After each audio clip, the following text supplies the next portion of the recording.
पण लोकसभा निवडणूक आणि विधानसभा निवडणुकीत एक नक्की मान्य केलं पाहिजे की आपण गाफील राहिलो आणि मला म्हणाले उद्धवजी एक चूक जी झाली ती झाली।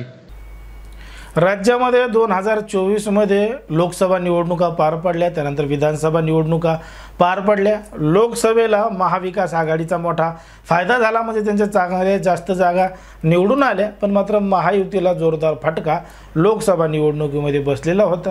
त्यानंतर विधानसभा निवडणुका आल्या आणि विधानसभा निवडणुकीमध्ये महायुतीला भरघोस यश मिळालं, तर मात्र महाविकास आघाडीला जोरदार झटका बसला। आता हा झटका नेमका कशामुळे बसला, काय बसला, त्याच्यामध्ये नेमकी चूक काय होती, ही चूक आत्मसात करणं आणि ती सुधारणं हे देखील महत्त्वाचं असतं। आता त्याच पद्धतीनं उद्धव ठाकरे यांनी त्यांची नेमकी काय चूक झाली होती, ती चूक अखेर उद्धव ठाकरे यांनी मान्य केली आहे। ते नेमकं काय म्हणतात बघा हा व्हिडिओ। पण लोकसभा निवडणूक आणि विधानसभा निवडणुकीत एक नक्की मान्य केलं पाहिजे की आपण गाफील राहिलो। लोकसभेला आपण आपल्याला जिंकायचंच आहे म्हणून लढलो, त्वेषाने लढलो आणि ती महायुती लोकसभेला आपण जिंकणार कारण मोदीजी आहेत।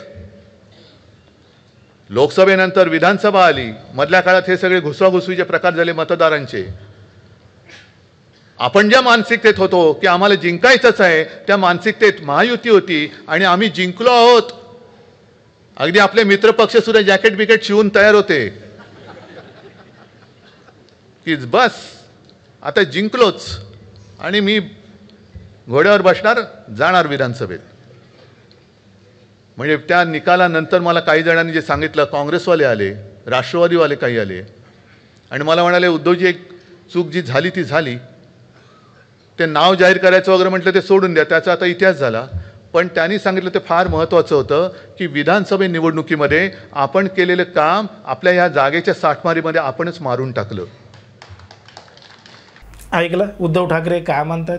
ज्या पद्धतीनं लोकसभा निवडणुकीमध्ये भाजपला म्हणजे महायुतीला वाटत होतं की केंद्रामध्ये मोदी सरकार आहे, मोदींचंच नाव आहे, मोदींचीच हवा आहे, मग मोदीच्या नावावर सहज आपले 48 पैकी 40-45 खासदार निवडून येतील असं भाजपला महायुतीला वाटत होतं, म्हणून त्यांनी काही जास्त प्रयत्न केला नाही। पण मात्र राज्यामध्ये लोकसभा निवडणुकावेळी वेगळंच वातावरण राज्यामध्ये तयार झालं होतं आणि इकडं त्या वातावरणामुळं महाविकास आघाडीचा फायदा झालेला होता। आता महाविकास आघाडीच्या नेत्यांना सुद्धा वाटलं नव्हतं की एवढं भरघोस असं यश त्यांना लोकसभा निवडणुकीमध्ये मिळेल, पण मात्र मतदारांनी त्यांना मत दिलं आणि लोकसभेमध्ये महाविकास आघाडीचे जास्तीत जास्त खासदार निवडून गेले। त्यानंतर विधानसभा निवडणुका लागल्या आणि विधानसभा निवडणुकीमध्ये कशा पद्धतीनं संपूर्ण राज्यामध्ये वातावरण तयार झालेलं होतं हे सुद्धा आपण पाहिलेलं आहे। एकीकडे महाविकास आघाडी होती, एकीकडे महायुती होती, तर इकडं मनोज जरांगे पाटलांनी उमेदवार द्यायचं सुद्धा ठरवलेलं होतं।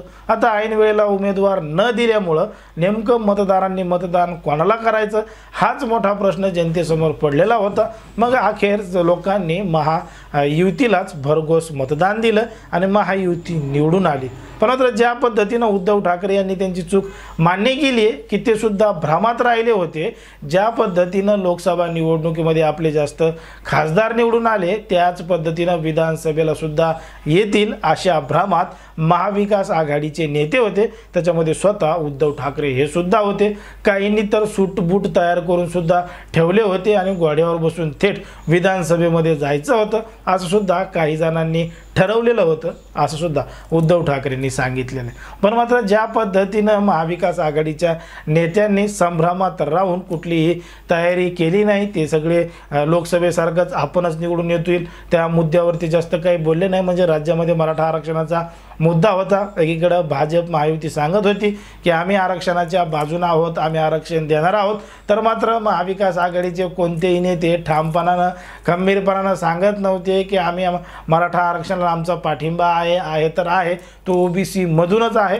असं ठामपणानं त्यांनी न सांगितल्यामुळं कुठंतरी महाविकास आघाडी देखील याचा जोरदार फटका बसला आणि ही चूक आता उद्धव ठाकरे यांच्या लक्षात आलेली आहे। आता चूक लक्षात आल्यानंतर इथून पुढे राज्यामध्ये महानगरपालिका निवडणुका आहेत, जिल्हा परिषद आहेत, पंचायत समित्या आहेत आणि ग्रामपंचायत आहेत, स्थानिक स्वराज्य संस्था यांच्या निवडणुका आहेत। आता ज्या पद्धतीनं उद्धव ठाकरेंना जोरदार झटका विधानसभा निवडणुकीमध्ये बसला होता, आता त्याचा फायदा येणाऱ्या निवडणुकांमध्ये होईल का? मुंबई महानगरपालिका पुन्हा एकदा उद्धव ठाकरे यांच्या ताब्यात राहील का? तुम्हाला काय वाटतं हे अगदी स्पष्टपणे कमेंटमध्ये सांगा. आणि अशाच पद्धतीचे नवनवीन व्हिडिओ पाहण्यासाठी आपल्या चॅनलला लगेच सबस्क्राईब करा.